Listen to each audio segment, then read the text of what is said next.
específica para esse início, né? Porém, né, esse início foi utilizado para ensinar os fiéis, mostrando que tudo vem de Deus e que não há muitos deuses.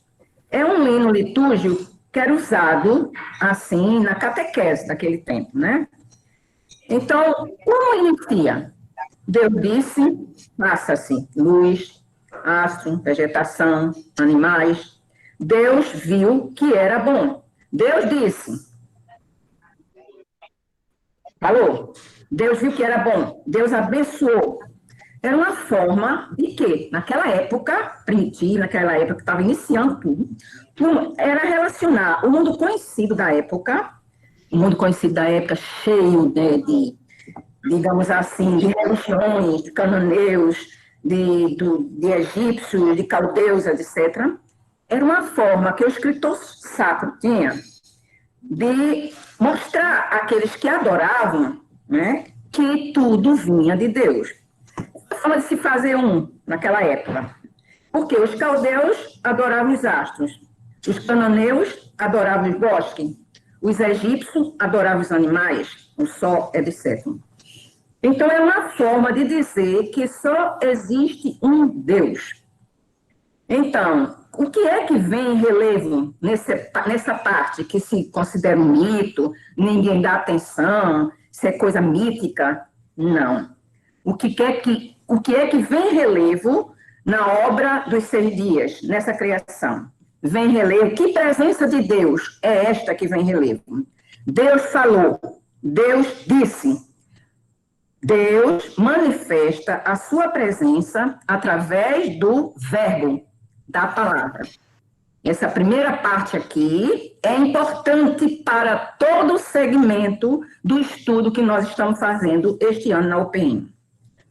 Depois, o que é que vem em relevo? Nessa primeira parte do Gênesis, de 1 a 11, né? Essa primeira parte. Na parte seguinte, o que é que vem em relevo? O poema litúrgico do Gênesis culmina onde? Culmina na criação da humanidade. O que é que diz? Façamos o Adão, o homem, a nossa imagem e semelhança. A palavra hebraica, Adamá, significa terra. É um termo genérico, é um coletivo. Então, a tradição bíblica revela a criação de quem?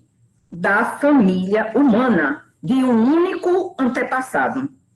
Adão não é uma palavra, digamos assim, não é então, uma pessoa que nasceu naquela época, etc, etc, não é? Não é um nome próprio, não, né? É um coletivo. Então, a humanidade também, nessa segunda parte, o que é que acontece com Adão? A humanidade, no seu surgimento, recebeu um sopro. Nós vimos ruá, o sopro. Que significa o quê? Respiro, espírito. Javé insuflou em suas narinas um hálito de vida. Deus criou o homem à sua imagem. A imagem de Deus, ele o criou, homem e mulher, ele os criou. Aqui é a característica que a gente olha como uma coisa antiga, como uma coisa que não tem nada a ver conosco aqui. Vamos ver o que é que diz. Sede fecundo, multiplicai-vos, enchei a terra e submetei. Aí tem a parte que diz, esta sim é osso de meus ossos, é carne de minha carne. No hebraico, não existia um vocábulo para corpo. Usava-se a palavra carne, no sentido de quê? No sentido de vínculo familiar. Como nós vemos na Bíblia, né? Como Labão diz, né? No Gênesis 29, 14. Sim, tu és de meus ossos e de minha carne. E também no Gênesis 37, 27. Não ponhamos as mãos sobre ele, é nosso irmão, da mesma carne que nós. Então, o que vem em relevo aqui? Quais as verdades teológicas dessa narrativa? Ou seja, a mensagem religiosa. Ele não quer passar nenhuma mensagem científica, é a mensagem religiosa que vem em relevo. No casal, se realiza o desígnio primordial. É o próprio Cristo que evoca Depois, lá no Novo Testamento, né? Ele é o desígnio primordial, aquilo que Deus quis fazer. Entra a verdade teológica. É inerente a quem? A criatura, uma dimensão divina. Homem e mulher trazem no próprio ser a marca de Deus. São dotados de alma espiritual, de inteligência, vontade e liberdade. Criada à imagem de Deus e abençoada, a família, Adama, coletivo, a família, né, é o ícone vivo do Criador. Então, o que significa aqui? Que a humanidade é colocada no vértice da criação. No vértice, daí a posição de quê? De um jardim, onde Deus os colocou. Este é o desígnio primordial evocado pelo próprio Cristo ao referir-se à família. Qual é o projeto de Deus? Habitar com suas criaturas, fixar a sua morada no meio da humanidade. Então, vamos analisar que presença de Deus vem em relevo aqui. A gente sabe que os povos daquela época, cercados, né, de quê? De deísmo, né, podemos dizer assim. A gente poderia dizer, eita, a Bíblia, o Gênesis, é a primeira que fala sobre a criação do homem, etc. Não, eles eram cercados por povos que falavam, panteões, etc., né? Falava da criação. Os deuses também criavam.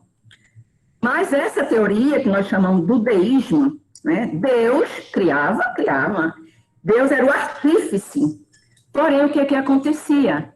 Deus criava, mas permanecia distante, indiferente, ausente da humanidade.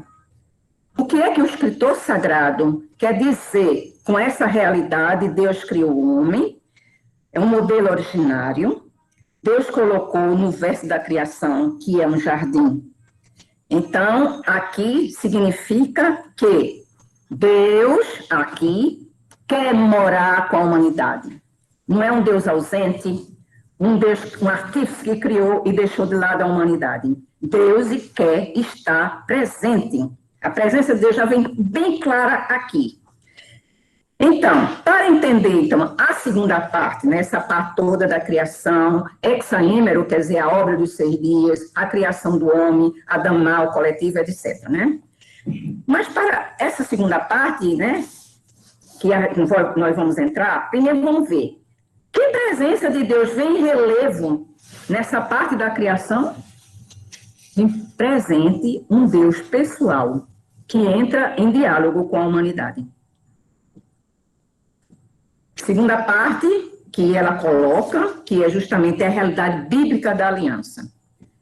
Para entender a realidade bíblica da aliança, o significado das alianças, a tradição bíblica narra a ruptura do relacionamento da humanidade com Deus, que é expresso pelo escritor sacro como desobediência.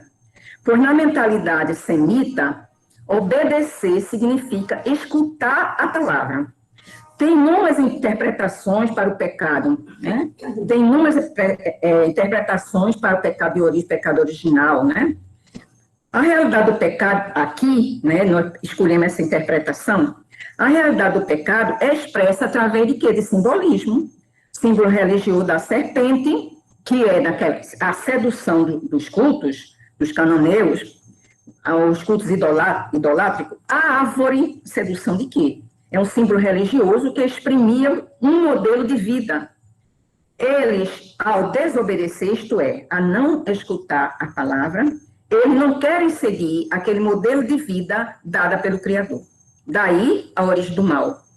Esta origem do mal é explicada na origem do ser, como desobediência ao Criador, rejeição de Deus.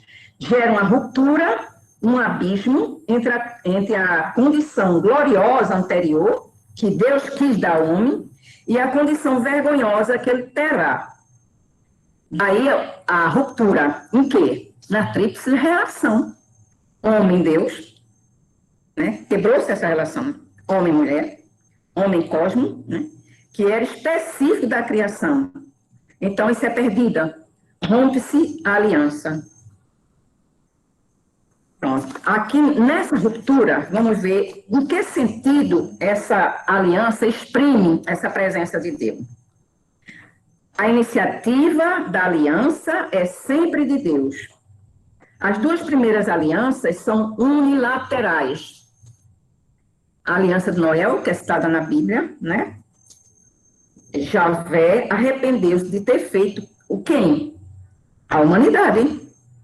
Afligiu-se o seu coração e disse: farei desaparecer da superfície do solo os homens que criei. Ao fazer isso, ao dizer isso, a gente vê no início que ele criou a humanidade. Ele quer permanecer com a humanidade. Só que os homens rejeitaram.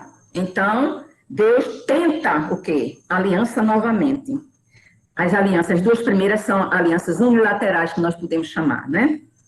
Então, ele quer fazer desaparecer da superfície do solo os homens que ele criou. Então, no simbolismo dessa narrativa do hexaêmero, né? Da primeira parte, né? Do Gênesis, né, o simbolismo, né? Temos o quê? Um pacto entre Deus e a família humana. Novamente, família humana. Com o sinal do arco-íris entre a aliança da aliança da terra com Deus, né? Mas o que é que vem em relevo aí mesmo? O resgate da família humana, através do simbolismo, né? Vem o quê? Ali, ele resgata, Deus diz que vai resgatar a família humana, né? Toda a família humana, com os seres não racionais que estão associados ao destino do homem. A maldade corrompeu. Porém, toda a criação, né, geme, sofre as dores do parto, como diz São Paulo, né? Temos aqui toda a criação, as prefigurações. As prefigurações, né?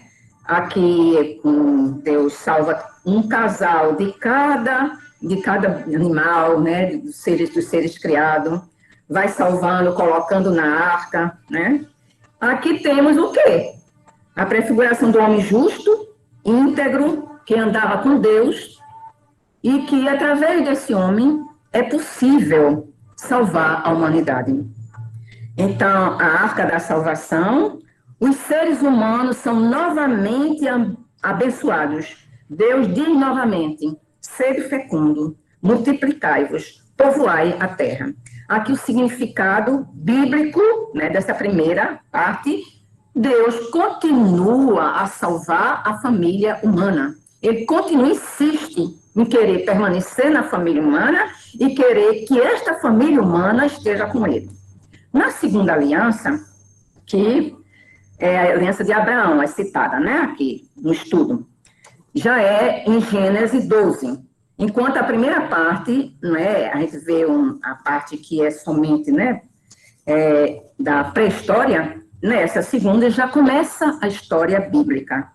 Esse pacto com Abraão não vai ser mais universal, né, da terra com Deus inteira, etc. Vai ser com uma pessoa. Vocês vão vendo como essa mentalidade primitiva vai se ampliando para algo de grandioso, extraordinário. Daí não pode nem dizer uma fábula, Adão e Eva, não pode dizer a fábula, aquilo que está no gênero. Absolutamente, a nossa história somos nós. E ao falar disso, a gente tem que se colocar, sou eu, é o povo eleito, está falando de mim, está falando da nossa humanidade. E haja comparações que a gente pode fazer, que vai bater mesmo com tudo aquilo que aconteceu com o povo eleito. Então, nessa aliança com Abraão, o pacto com Abraão não é mais universal, é particular. Aqui já um passo adiante, né? É particular, pois é sancionado com o sacrifício, que a gente já sabe a história, e também na própria carne de Abraão, com a circuncisão. Deus o submeterá à prova. E o povo eleito não será apenas pela descendência carnal, né? Porque a gente sabe a palavra carne, né? Carne significa família, né? Família em geral, né? A carne da minha carne, a minha família natural. Então, um pacto se amplia, não é mais um pacto natural, é um pacto pela fé. Deus já exige dele um compromisso muito mais importante, Então, nesta aliança com o patriarca, começa o início mesmo com a humanidade, pois do patriarca vai nascer um povo a quem será confiada a responsabilidade de conduzir a experiência do Deus único, vivo e verdadeiro, através de Abraão. Né? E através dele serão benditas todas as famílias da terra. Aí, aqui o repeteco. No início, a família. Com Noé, a família. Com Abraão, a família. A terceira aliança é feita com, já não é mais, né, no livro do Gênesis, é a partir do livro do Êxodo. Moisés vai receber o quê? O chamado de Deus no Monte Horebe. E ali ele fala com Javé. Ali Javé revela o seu nome, vê seu relacionamento de Javé com a humanidade, com Deus com a humanidade. E diz, eu sou, e com essa revelação, então, que é feita na sarça ardente, inicia-se uma missão. Uma missão de quem? De um libertador. Está vendo como vai se ampliando a história bíblica, a nossa história, né? Libertador. A aliança se realizará no Monte Sinai. E é precedida por quê? A presença de Deus. Como se manifesta essa presença de Deus nessa aliança? Manifestações da natureza, trovões, relâmpago, fogo, imagem, que vai exprimir a majestade e a glória de Javé, né? Então, aí, a presença de Deus que nós vemos, né, manifestação imensa, será um pacto aqui bilateral. Enquanto os primeiros, a iniciativa era de Deus. Agora será um pacto bilateral. Porque os israelitas se empenham e respondem, tudo que Javé disse, nós o faremos. No Êxodo 19, 16, etc. Né? Então, a aliança é escrita sobre as tábuas de pedra, sancionada pelas 12 palavras, fará de Israel o povo eleito. Agora eles dizem, eu quero.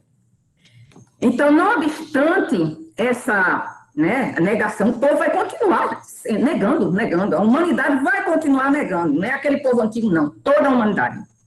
Não obstante a infidelidade e a aliança, que começa com a adoração do bezerro de ouro, muita explicação em cima disso. Deus, porém, mantém a sua promessa. Habitarei no meio dos filhos de Israel e serei o seu Deus. E eles conhecerão que eu sou Javé, que os fez sair do Egito para habitar no meio deles. Eu, o Senhor, o seu Deus. Êxodo 29. Então, como é que a gente pode entender essa presença de Deus na linguagem bíblica? Uma condescendência de Deus que toma forma de aliança. Esta é a presença de Deus. A manifestação é evidente, né? Através de toda aquela teofania. Aqui, agora, né, na nossa linha aqui que nós estamos seguindo, vamos passar para o santuário itinerante. Tudo isso continua no Êxodo. Deus o quê? Houve, então, a solicitação de Moisés. Né? O que Moisés diz? Depois que entrega a tábua da aliança, tudo aquilo, que eles começam a caminhar, porque Deus vai mostrar o quê? Uma terra prometida desde o começo, né? Que vamos chegar lá, aí está mostrando, né? Então ele diz para Javé, se eu agora encontrei graça aos teus olhos, segue conosco no caminho, mesmo que esse povo seja de servidura. Então, Deus responde, Javé diz, faze-me um santuário para que eu possa habitar no meio deles. E aí, nós já sabemos, né? Durante os 40 anos de peregrinação no deserto, o santuário, contendo a Arca da Aliança, permaneceu sempre o centro da vida do povo. Era o quê? Sinal da presença de Deus durante aquele período. Vem a presença de Deus no Antigo Testamento, da habitação de Deus, que mora na Arca da Aliança, né? Então, isso era evidente, a presença de Deus. A nuvem cobria a tenda da reunião, a glória de Javé enchia a habitação. Os filhos de Israel punham-se em marcha, Deus estava com ele. Foi Moisés que pediu, Deus estava com ele. Então, o texto, todo o texto é muito importante, e a gente pode ver, porque já está dito, né? O Êxodo 40, 34, 38. O texto, ao referir-se a todo o conjunto da preparação do santuário, conforme as ordens de Javé, expressa o quê? O caráter divino das instituições religiosas de Israel, que começa ali. O santuário é um lugar sagrado e a representação do plano da redenção. Está ali, Cristo é um novo santuário, o mediador de uma nova aliança. Aquela aliança que começa a ser bilateral. O que é que nós temos nesse momento aqui, nessa narrativa? A narrativa da presença de Deus extraordinária. Como eu já disse, eram as teofanias que expressavam essa presença que acompanhava o povo. Deus persevera, Deus continua. Agora, só que eles chegam à Terra Prometida. Finalmente, Moisés como vocês já sabem, estou repetindo coisa que vocês já sabem, Moisés não entra, né? E sabia como é que entra é Josué. E aí vão passar aquilo que a nossa autora, Giovana, fala, o significado do templo. A presença de Deus no templo, que significa o significado do templo, né? Então, após a conquista da Terra Prometida por Josué, ele tem a ajuda da arca, é muito bela essa parte que quando existe a arca, eles vencem os inimigos, conquistam. A arca aqui veio sempre em relevo durante os 40 anos, né? O simbolismo dos 40 anos foi até mais, né? Com a ajuda da arca, eles venciam tudo. Só que nessa parte, conquistou a Terra Prometida, a arca não vem mais em relevo. É aquilo, né? Conseguiu o que queriam, então, para Deus, né? Então, essa arca fica esquecida. No tempo dos juízes, foi instalada a arca num santuário na cidade de Silo. Atualmente é conhecida como Seilum, né? E era visitada anualmente, né, na festa das tendas. Só que o santuário não era uma tenda, né? Mas uma construção. E com a derrota de Israel pelos filisteus, a arca foi tomada e permaneceu 7 meses no templo pagão de Dagon dos filisteus, né?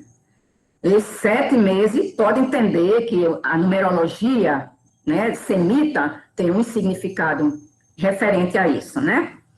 Então, ficando lá, ela permanece esse tempo todo até que Davi vence os filisteus e resgata a arca, né? Aí você diz, ô Dolores, o que é que tem isso a ver com o tempo? Tem muito. A narrativa da presença de Deus, então, é retomada com a construção do templo. Essa presença de Deus, ninguém nem mais falava, né? É retomada com a construção do templo. Se fazia peregrinações, né? Mas eram cercados por tribos pagãos, né? Por tribos pagãs.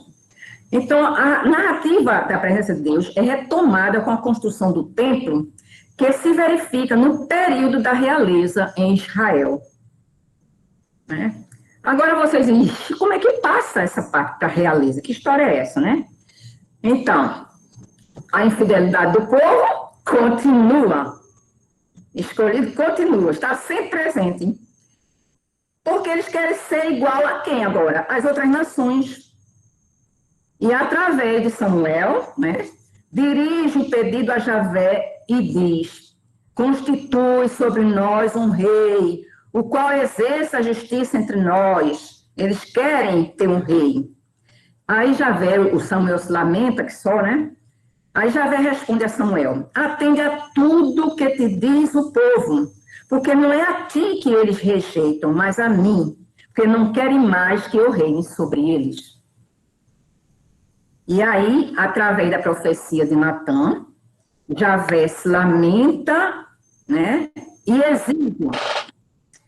Em casa nenhuma habitei. Aí faz uma rememoração de tudo aquilo, né? Que ele passou. Em casa nenhuma habitei, desde o dia em que fiz subir do Egito os filhos de Israel, até o dia de hoje. Mas andei em acampamento errante, debaixo de uma tenda e um abrigo. E por que não edifica para mim uma casa de pedra? Então, com a construção do templo, né? Com a construção do templo por Salomão, aí tem toda a história aí, retoma-se o quê? a convicção de que Deus mora no meio do seu povo. Salomão, então, congregou em Jerusalém o ancião de Israel para trasladar da cidade de Davi a Arca da Aliança de Javé. Os sacerdotes conduziram a Arca da Aliança ao seu lugar. A palavra de Javé enchia o templo.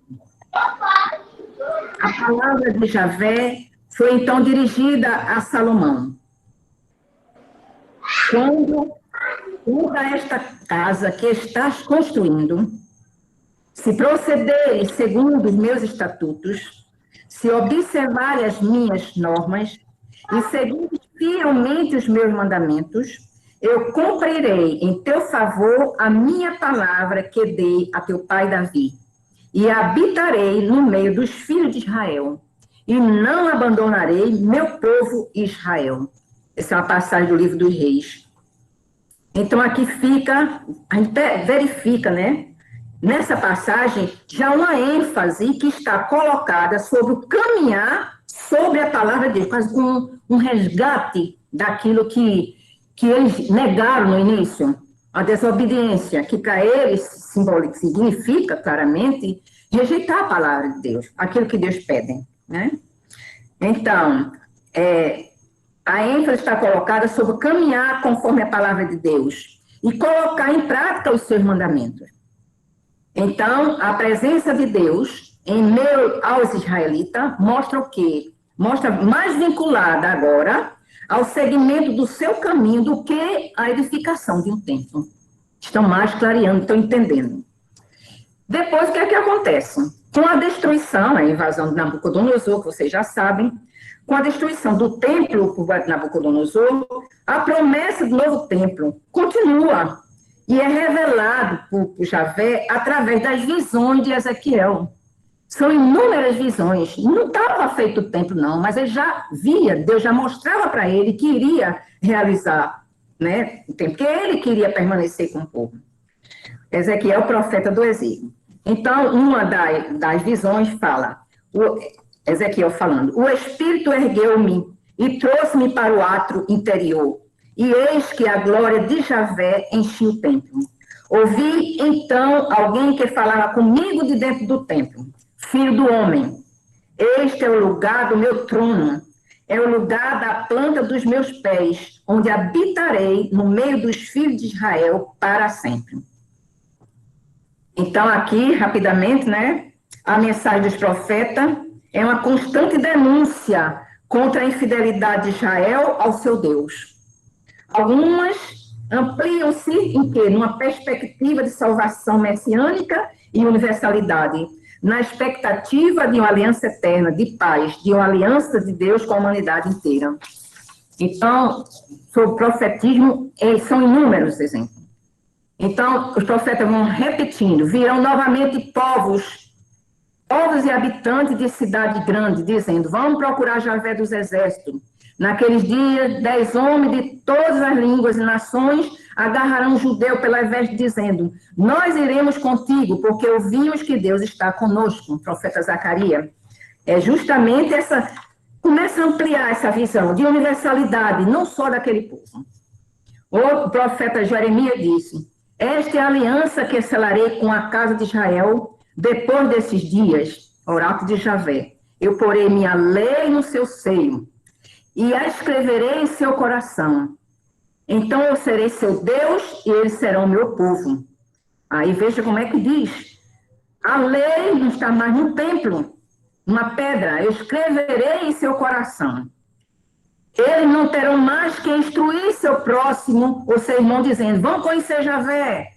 Por quê? Todos me conhecerão, de Javé. Isso é Jeremias. Depois, Isaías, é uma coisa extraordinária, a gente sabe, ninguém pode... É a coisa bem que todo mundo já sabe. Isaías diz, teu povo, todo constituído de justo, possuirá a terra para sempre, para a minha glória. Eu virei a fim de reunir todas as nações e línguas. Elas virão e verão a minha glória. Tem que presença de Deus que se manifesta já aí, né? E aqui, né, Isaías já fala de algo muito belo, né, que a autora, né, a Giovana, já no seu antigo tema, e foi em 2016 que ela fala sobre a unidade, ela já se refere a isso, né? Aqueles que se lembram podem utilizar o tema de Giovana, né, da que escreve, não é isso? E aqui, o que é que Isaías fala? Conforme a profecia de Isaías, nesta restauração que se vislumbra, né, que vê, se percebe uma aliança nova, uma aliança eterna que será realizada pelo servo de Javé. Então, Deus, Javé, se retira e diz, agora é através do meu servo. E são as profecias, né, de Isaías, que explica tudo isso, né? No Deutero de Isaías, né, no Proto, no Deutero e no Trito Isaías. Aliás, é mais no Deutero e no Trito. Então, como essa presença dos profetismos, ela se estende. E aqui vem narrada nos livros sapienciais. Como essa presença? A gente já viu em todos os livros.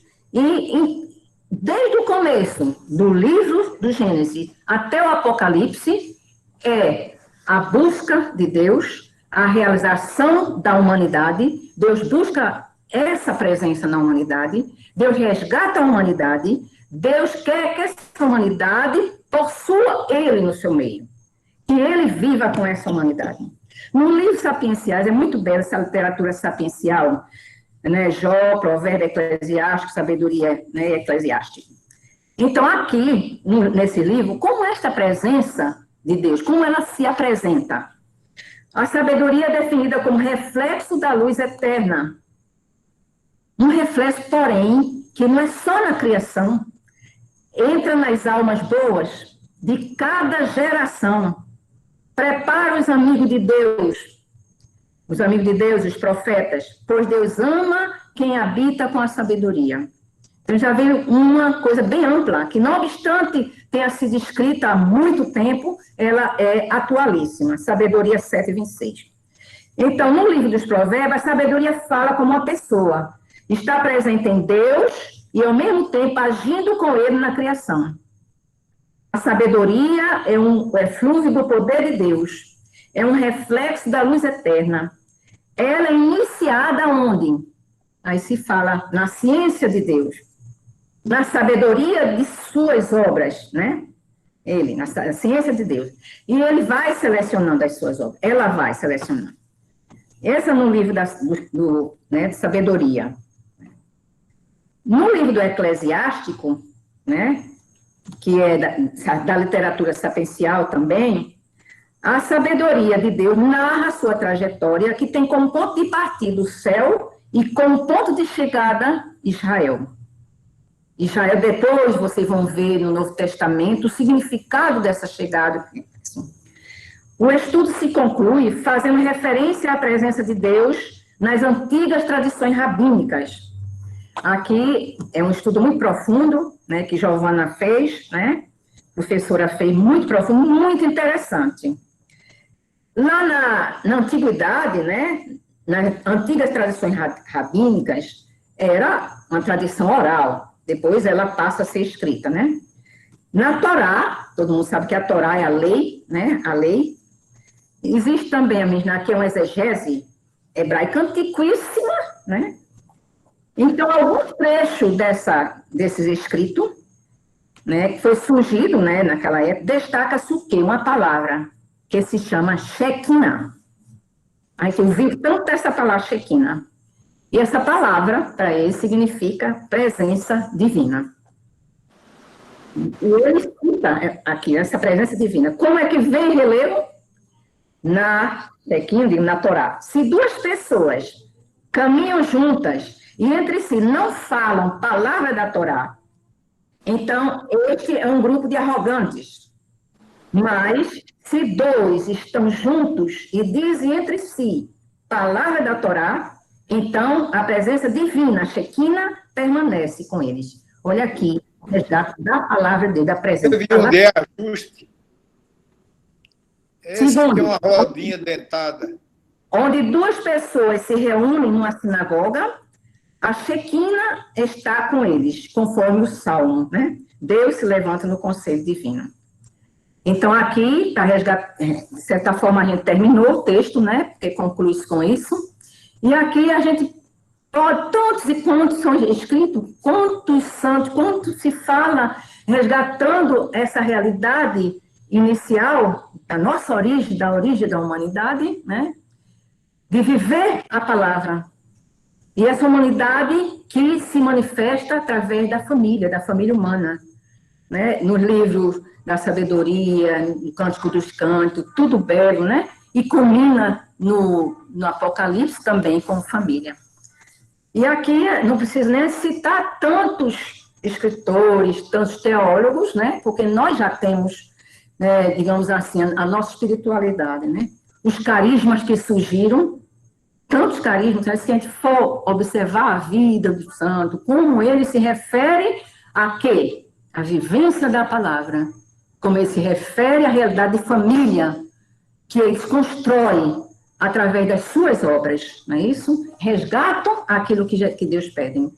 E aí a gente vê a nossa realidade de viver a palavra.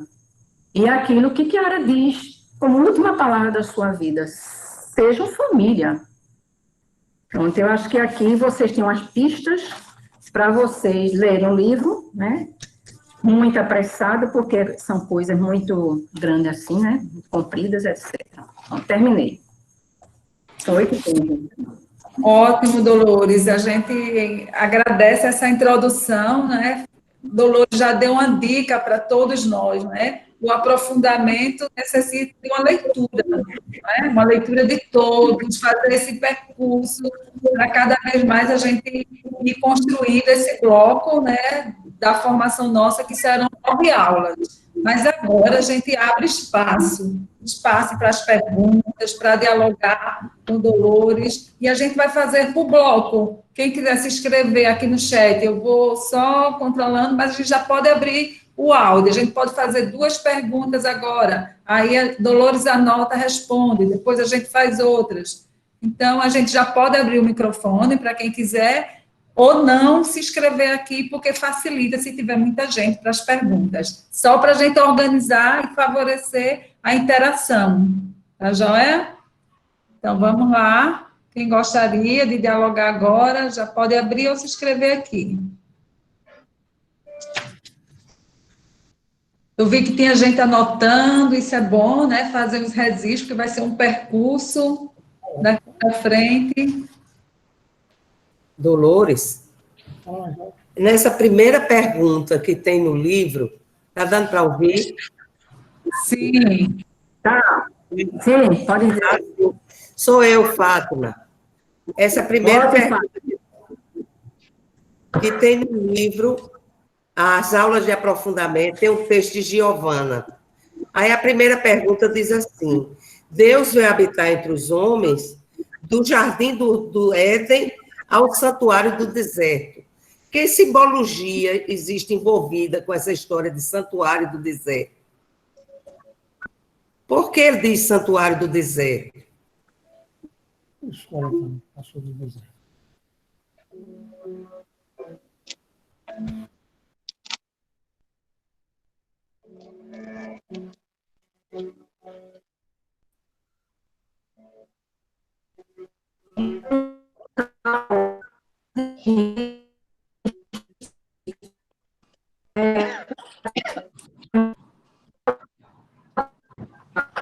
Aqueles 4 rios, a vegetação, a beiraste, que tudo escriticamente não é Deus, né? Tudo que é escrito pelo...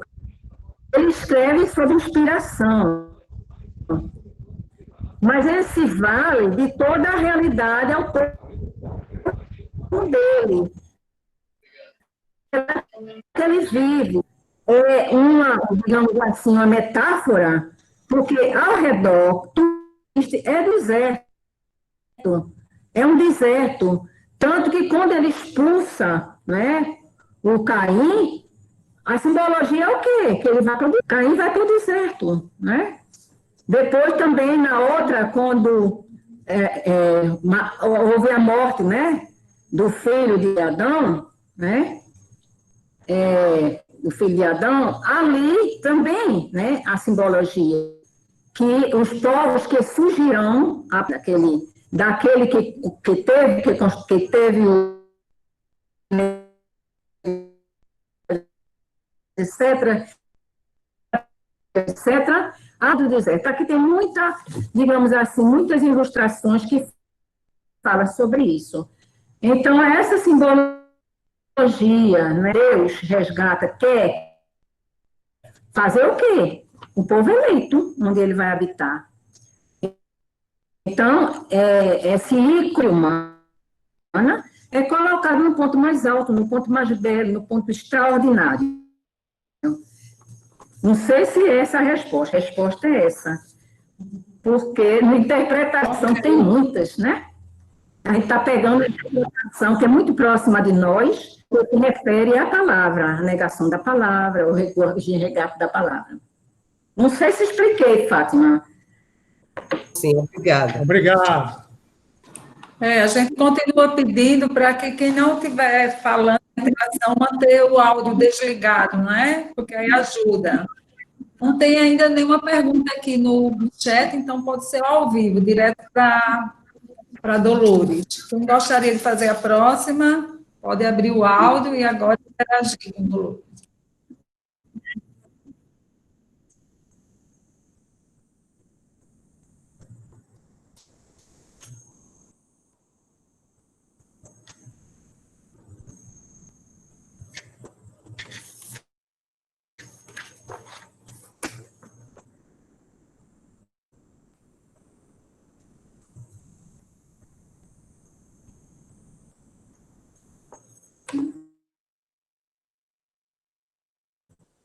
Dolores, tem uma pergunta. O que é o coração na linguagem bíblica? Eu venho Dolores, a pergunta. na linguagem bíblica, já vi escrito aqui, o que é o coração na linguagem bíblica. Na Bíblia, quando fala, seja o que for, coração, fígado, pé, carne, tudinho, se refere não tem a palavra corpo. Não existe a palavra corpo. A palavra é carne. Então, seja o que for que se refira na linguagem semita, digamos assim, o coração se refere a algo que é família. Carne, da minha carne, osso da minha carne. Significa que eu faço parte daquela família. Né? Então, coração, fígado, a gente vê isso no Gênesis. No livro do Gênesis, inclusive até sublinhei isso, né? Carne da minha carne, os meus, no livro do Gênesis. Então, não se fala, meu coração começa, é evidente, né? Porque nós temos o quê? A influência grega, a influência da Grécia, né?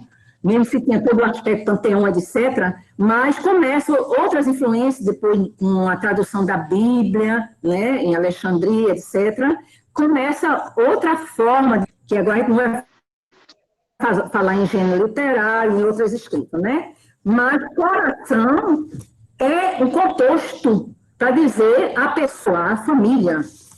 Então, já está. Eu vou até, não sei se dá para citar aqui, que eu coloquei, mas está bem claro que na Gênesis se fala sobre isso. Dolores, a Lorena certo. Ela amplia falando, né? Seria o centro do ser, né? Mas você já trouxe dentro do contexto da família, não é? Dentro. Não sei se você está vendo, tem uma outra pergunta aqui.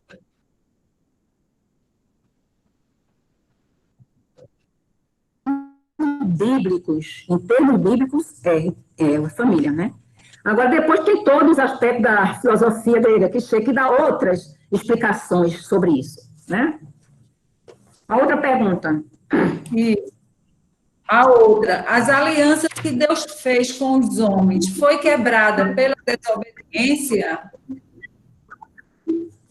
Pelo quê? Aqui, ó. Pela desobediência. As alianças em geral, é obediência. Tem muitas, assim, interpretações, né? Tem muitas interpretações. Diz que existe também toda forma no pecado que entra, querer ser igual a Deus pela influência, né, do paganismo, né? Pela soberba, etc., né? Mas é pela desobediência. Como eu citei no começo, né? O homem, né? Porque na linguagem semita, né, desobediência significa não viver. Essa é a palavra. Então, ao menos linguagem bíblica, né? E tem outras interpretações, né? A quebra da aliança, do pecado, com o pecado de Adão e Eva, etc., né? Tem um que diz assim, quis ser igual a Deus, né? Aí tem até um escritor pré-conciliar, né? Que o nome dele é Luiz Evelyn, que ele diz, mas não pode ter sido o homem que quer ser igual a Deus, rompeu o pacto, rompeu a aliança, porque quis ser igual a Deus. Aí entrou o pecado original. Mas Deus criou o homem para ser sua imagem e semelhança. Deus quer que ele seja mesmo igual a Deus. Então, tem muitas interpretações. Tem aquelas interpretações das influências pagãs, do panteão, né? Panteão dos pagãos, etc., né? Eles cercaram.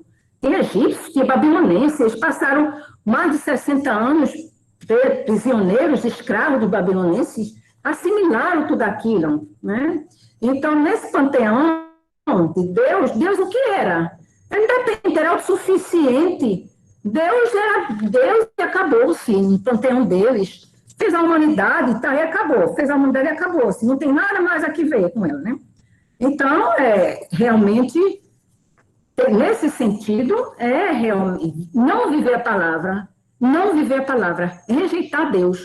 E essa aí, se a gente pega a Bíblia e vai analisando, toda a nossa vivência, quer dizer, a vivência nossa, do povo eleito, inclusive no Novo Testamento, quem? Da palavra de Deus. Inclusive do máximo da palavra de Deus, porque esse verbo se fez carne, a palavra como? Uma palavra que veio, encarnou-se na humanidade. Tanto que Javé precisou de quem? Deus precisou de quem? Deus precisou de uma humanidade perfeita, pura, única, para poder o verbo se fazer carne, né? Para poder fazer a família de Deus. A família de Deus, que veja só, a presença dessa família, a gente sabe como é. E essa humanidade realizada. Então, essa, digamos assim, que era um simbolismo, era uma preparação, era uma prefiguração, eu citei do santuário, do templo, etc., ela vai, amadurecer, vai se formando essa família.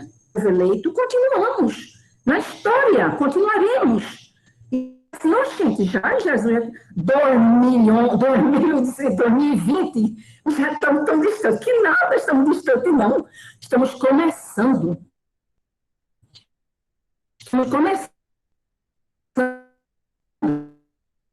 Basta o tempo, séculos que foram necessários de preparação de Deus, e não tem nada. São todos com quem? Com a encarnação do Verbo. Todo o trabalho, a encarnação do Verbo. E essa encarnação está tão recente. O que vem acontecendo, está vendo, tudo isso que acontece na humanidade é uma negativa de quê? Da palavra, do Verbo, somos nós. A gente tem que se colocar nesse lugar. Não é uma coisa antiga, uma coisa que foi com o passado, com aquele povo, nós não temos nada a ver. Basta dizer que era. Então, em todos os carismas que se verifica a partir de Jesus de Cristo, é o quê? O que significa esses carismas? Resgatando. Os carismas querem resgatar nada mais, nada menos Jesus, aquilo que ele veio fazer. Tirar como que diz assim, né? Que não existe mais revelação. A revelação terminou. Mas as explicitações da lei serão para sempre, até, vocês sabem já, né? Até o Apocalipse, a gente está vindo até quando ele voltar. Então, tudo isso mas a gente fica realmente, é uma coisa da humanidade, é uma coisa de nós. Estamos sempre esperando, estamos sempre aguardando, e estamos sempre atribuindo a outros aquilo que a gente poderia fazer. Porque só nós podemos fazer. E aqui eu gostei muito de Giovana, porque o outro tema dela sobre a unidade, ela fala tudo isso que eu disse, viu? Foi eu que fiz, não. Né? Tudo isso ela explica, mas explica bem direitinho, né? Eu só fiz tirar dela um pouquinho para ampliar um pouco, né? Porque a gente tem que entender, né? Tem que entender a original. Como é que vem? Meu Deus do céu, o que significa tudo solto? Não. É tudo vinculado. Tudo vinculado. Tanto que você vê o documento do Papa, do Magistério, nós fez Amor e Letícia. Pega o Amor e Letícia, a introdução, o que é que ele diz? Gênesis. Deus criou o homem e a mulher, né? A humanidade ele criou. E daí ele parte com uma exposição esplêndida, maravilhosa, sobre a família. Concreta, né? Como é. E em geral é assim, né? Quando a gente sempre tem que falar do Gênesis, tudo, a gente tem que nos colocar como prioridade aquilo. Não uma coisa que passou, uma coisa que não tem nada a ver conosco, mas algo que me diz respeito e que define essa realidade. Kiara fala em longo e largo sobre isso, né? Então, vocês já estão sabendo. Alguém perguntou o que continha tem duas perguntas. O que continha na arca? Tem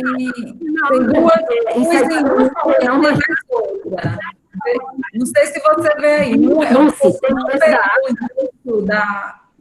Da mediação aí. Eu não sobre a arca, porque é uma coisa muito conhecida, né? Mas realmente tem, né, ali a presença de Deus só continha as tábuas da lei, né? Que era a presença de Deus, bastão, né? O bastão, que ali simboliza o sacerdócio, né? De Arão, bastão de Arão, e o maná. Eram 3 coisas que tinha na arca.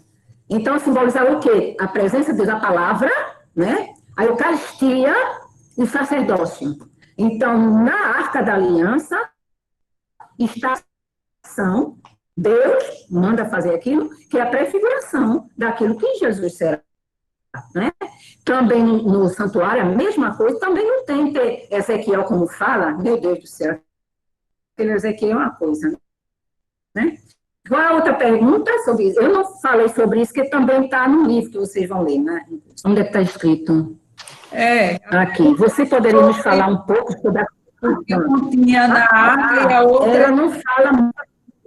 Se poderia falar um pouco sobre crer na reencarnação, eu desacredito de Deus, tem um questionamento aqui, uma provocação, né? Como é?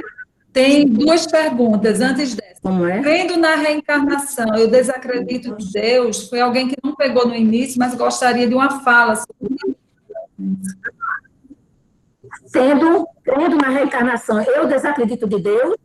Desacredito, sim. Porque não existe reencarnação, né? Para nós não existe, porque existe a ressurreição. Então, praticamente, a gente não vai, a pessoa acredita na reencarnação, por quê? Por que surgiu a reencarnação? Basta pensar em quem começou, não é isso? A influência dos povos, eles não aceitavam dogma, não aceitavam. Então, tinha que complementar com a religiosidade celta, na religiosidade celta dos povos, se fala demais na reencarnação. Então, é impossível a ressurreição se não se acredita em Cristo. Se eu acredito na reencarnação, eu não acredito em Cristo. Então, não existe Deus Criador, é claro que eu acredito em Deus Criador, é evidente. Só que esse Deus Criador é o mesmo Cristo. Quem me vê, Felipe vê o Pai. Então, se a gente não acredita nessa parte, ninguém está julgando ninguém, porque Deus, né, fala ao coração de cada um e Deus chama para onde Ele quiser. Então, se existir uma boa fé nessa pessoa, né, de querer realmente viver porque todas as espiritualidades, todas as religiosidades têm uma espiritualidade bela, de serviço ao próximo, etc. E aí não vamos nem falar sobre isso, porque nós não excluímos ninguém. Porque essa exclusão, quem faz, né, essa exclusão quem faz, são aqueles que não amam. Então, não importa a pessoa, nós amamos a pessoa, mas nós batemos firmemente que não pode ser nós acreditarmos numa reencarnação, desconhecendo e excluindo, né, a ressurreição. Né? A outra pergunta, rapidamente. A outra, você poderia nos falar um pouco sobre a Torá escrita e a Torá oral? Bem, a Torá, isso é bem antigo, viu? Eu não coloquei em relevo isso, ela fala no tema, no livro. A Torá, né, é um livro, é a lei, chama-se a lei dos povos semitas. Ela era mais a tradição, porque todo mundo sabe que a Torá só foi escrita no ano 100 do cristianismo, né, no começo já, né? Depois que passou, né, da revelação, etc. Então, foi recolhido, né, todos aqueles temas da Torá e foram recolhidos e foi composto o livro dos, né, digamos assim, dos semitas, né, dos hebreus, etc. E tem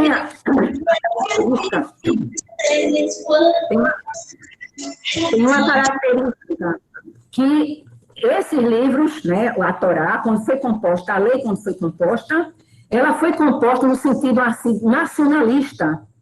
Então, tinha que ser escrito ali na Terra Prometida, aliás, em Israel, né, em Jerusalém, tinha que ser escrita em hebraico, tinha que ser anteriores a Esdras, isto é, a libertação, né, depois que passou como se diz, a escravidão, não do Egito não, viu? A escravidão babilonense, né? Então, tinha que ser os livros todos anteriores. Né? Então, era mais um sentido nacionalista. Então, toda a lei, toda a Torá, que permanece, né, o Pentateuco, os 5 primeiros livros, né, da Torá, esses livros, né, dos nossos irmãos judeus, permanecem até hoje. É uma tradição fantástica, maravilhosa, que nós já sabemos, mas eles são mais voltados ao nacionalismo, né? Quer dizer, não tem outra explicação, né? Enquanto nós não. Eu não teria muita coisa para aprofundar sobre a Torá, não, mas mais ou menos ela dá umas pistas no livro. Quer mais? Qual foi a outra? Não, essa foi a última. Agora, se tem alguém que gostaria, a gente está chegando assim, dentro, né, do nosso tempo, mas bem articulado aqui. Se alguém gostaria de perguntar, ainda dá tempo para mais uma, né? E aí a gente já está com lembretes aqui. O nosso próximo encontro é daqui a 15 dias, não é? A segunda aula. Então, será nesse mesmo canal, com esse mesmo acesso, a gente está sempre divulgando com muito cuidado. Vai ser com o nosso facilitador, Pedro Afo, e a temática é o encontro com o ressuscitado testemunhado na narração de Lucas. Então, a gente vai dar sequência, né, a toda... Dolores hoje introduziu, né, fazendo todo esse resgate no Antigo Testamento, e a próxima aula já vem a narração de Lucas, né, testemunhando o encontro com o ressuscitado. E aí, assim, a gente pode, não sei, se não tem mais perguntas, tem muito, assim, agradecendo aqui, Dolores, gratidão, excelente, né, muito bom, muito obrigado, muito obrigada, né, isso nos faz ver que a gente está nessa caminhada de crescimento, né, Dolores? Então, começamos com chave de ouro, né? Tem um aqui dizendo, começamos com chave de ouro, fala um pouco mais devagar, então a gente vai se ajudar, né? Mas a gente cresce, a gente tem dito que não é simples, não é fácil, né? A gente sempre, né, passar um certo tempo, né, parado, escrevendo, mas a gente vai ganhando ritmo, né, nesse estudo diferente, né, estudo remoto, né, plataforma, mas aqui é muita gratidão por tudo, por esse momento, a gente está muito com também os jovens, né, como é um estudo aberto, um canal aberto, que a gente abriu para todos, então a gente está, né, com todas as idades, então atingir, chegar junto de todos também exige um pouco que cada um se coloque também nessa dimensão, né? Que é um estudo, que é um aprofundamento. E a gente sabe que o aprofundamento continua com a leitura, como o Dolores falou, com a retomada, né? Em alguns pontos. E como vai ter continuidade, então a gente vai seguir nesse diálogo. Tá joia? Tem aqui uma coisa, ó, Dolores, ela falou que antes da primeira aliança, Deus não estava interessado pela criação. Pode falar algo? Pode fechar? Antes da primeira aliança, Deus não estava interessado pela criação. E aí a gente vai concluir.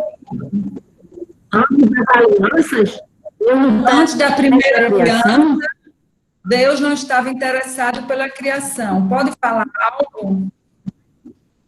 a primeira aliança é considerada a própria criação. Então, atualmente, teólogos modernos, né, até ele considera a aliança, a primeira aliança como a criação, né? Em geral, é esta realidade, né? Quer dizer, quando se fala na Bíblia, a primeira aliança que é atribuída a Noé, antes já existe a aliança, que é a primeira, que é aquela que Deus estabelece com quem? O Adão e Eva. Primeira aliança com quem? Com a humanidade. Hein? Então, aquela que é a primeira com Noé, já é o resgate da aliança primeira que Deus fez com Noé. Né? Tanto a figuração, o simbolismo da entrada, da salvação do mundo inteiro, aliás, do mundo das pessoas, né? Dos animais, um casal de cada animal, de tudo a criação, é o simbolismo do resgate da humanidade, da família, né? Então, não é que antes da primeira aliança Deus não tá interessado. Então, Deus se conheceu, começa a se conhecer o povo hebreu, né? Agora, você tem que entender que quando foi escrito o Gênesis, que se chama princípio, já existia o povo, é um resgate da identidade do povo. O livro do Gênesis é um resgate da identidade do povo eleito, semita, que tinha passado por aquela, né, escravidão, 60 anos babilonense, onde não existia nem mais a própria língua, né? A língua hebraica tinha sido totalmente cancelada, etc. Então, se precisar de mais alguma coisa, a gente pode dizer. Eles agora falavam aramaico porque precisava de uma tradução, o hebraico já tinha se esquecido, então precisava o Targum, que era uma tradução, para poder entender os livros. Então, começou o aramaico. Então, como começa? Por que começa o livro do Gênesis? É um resgate da identidade do povo escravizado pelos babilônios durante anos e anos e anos, né? Então, essa não existe uma coisa que Deus está fazendo, existe uma analogia que é atribuída a Deus em vista da nossa vivência, em vista da vivência da humanidade. Então, não sei se eu respondi. Se alguém quiser depois perguntar. Vai sempre ampliando, né? Porque Dolores está nessa equipe, então a gente continua. Nossa, a gente retoma as leituras e continua para a próxima aula, dia 25. Então, a todos uma boa noite, muita gratidão pela presença, pelo empenho, né, da gente nos cada vez mais crescermos no diálogo. Obrigada, Dolores. Então, é bom, né, agora pode abrir o áudio. Obrigado. Boa noite a todos. Obrigado, Dolores. Boa noite. Boa noite. Obrigado, Dolores. Obrigado a todos. Boa noite. Boa noite. Obrigada Obrigada pela presença. Tchau, boa noite, obrigada. Boa noite, foi maravilhoso. Que alegria, né? Olha, Riquinha. Boa noite, obrigado. Boa noite.